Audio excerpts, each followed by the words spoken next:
This clip is brought to you by SaveWithConrad.com.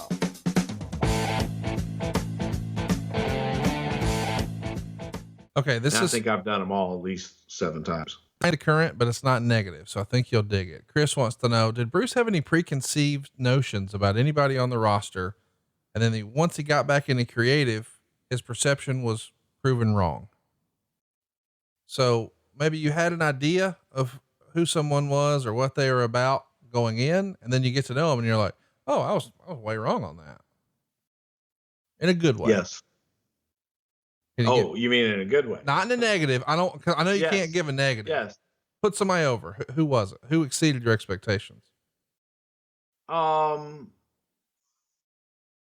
Savage, definitely. You'd heard all these horrible things about Randy, but he was difficult to work with. He was crazy, and he was completely the opposite, at least to me. He means currently.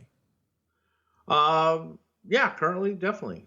There are guys. I'm not going to say who, but yeah. You're putting somebody over though. You're not being negative. Yeah, I know. Okay. I'm not going to do that either. I get it. Here's an interesting one that we haven't really talked about before, but it's fantasy booking for WrestleMania 9 from Brandon Finn. She says, why didn't you just book Macho Man versus Bret Hart at WrestleMania 9? And then you could have just booked Hulk Hogan versus Yokozuna. Not using Macho Man for a match was nuts, in my opinion. What say you? Well, I say that you weren't there and you weren't booking it, so you weren't dealing with Randy Savage telling you that he wanted to get out of the ring and start a broadcasting career. So knowing that and knowing their desire to be in the broadcast booth and to be able to put them on the grandest stage of all as a broadcaster and a color man, that's what we had to work with. I love it. So why didn't you do this? Why didn't you book this? Why didn't you book that? Not understanding and or realizing the restrictions of the talent at the time and what the talent's desires were and or weren't.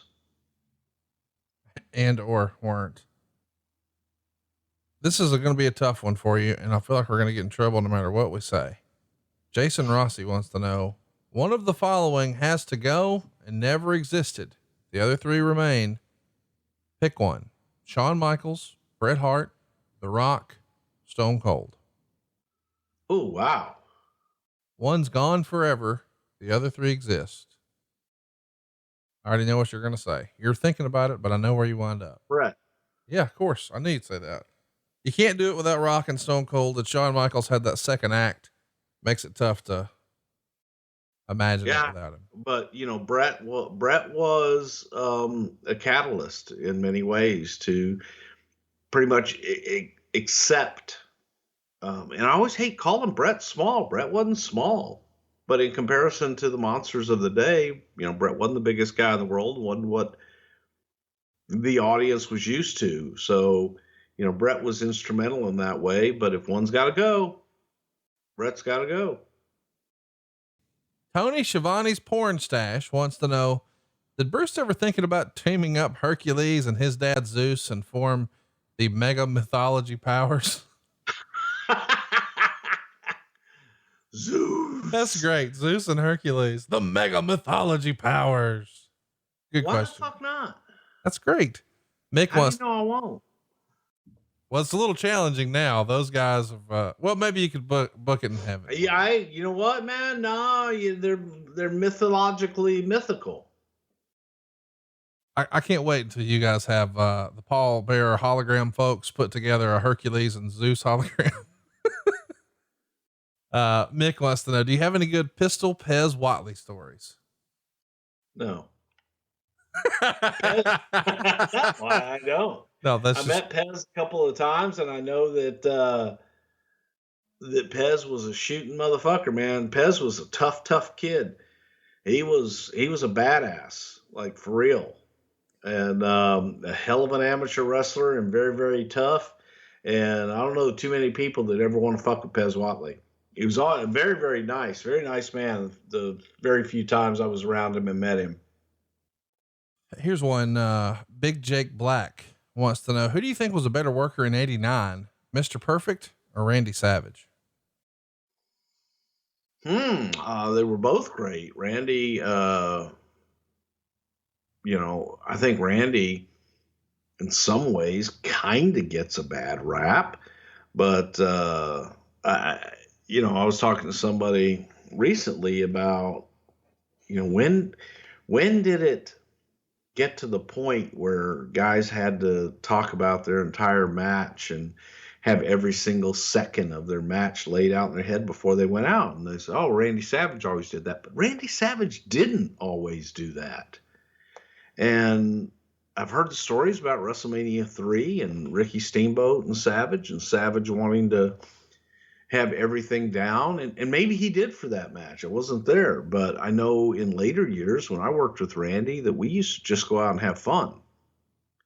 So Randy was a great worker. And probably in 1989, Randy was on top of the world. And not many people could touch him.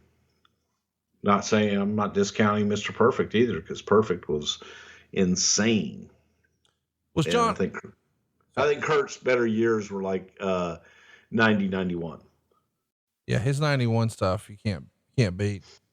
Becky wants to know, why is Miss Elizabeth not in the Hall of Fame? I think she will be. Just a matter of time. I don't know what there is to say here, or if it's even one that's fair play. Why does Bruce think EC3 wasn't able to transition well in WWE? I have no idea. Yeah, because you weren't really working with him. He was in NXT. Yeah. Does talent have to run it by Vince if they want to get tattooed? I'm mainly wondering what the protocol was for someone like The Undertaker. Does it just differ from talent to talent?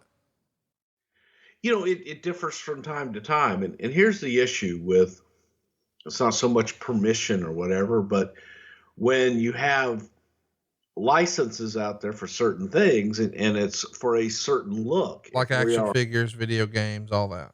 Right. And you've got a, 6-month lead on some of that stuff. And then it comes out and you look completely different, then that particular item may or may not sell, because they're looking for the character they see on TV every week. And if that character changes, then, maybe I want this one now. You still have to sell out and sell through the original item that was made. So that's the reason, there's a lot more to it than, I just don't want them to get a tattoo, or, I don't want you to change your hair color or your haircut.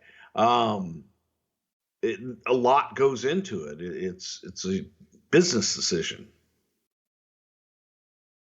Hey, it's Conrad Thompson. Thanks for checking out the podcast here on YouTube. Be sure to hit the subscribe button and the notifications bell so you get a notice anytime we upload some new content. And go save yourself some money right now. If you're in a 30-year loan or you have credit card debt, it's not a matter of if I can save you money. It's a matter of how much. Find out right now for free at SaveWithConrad.com.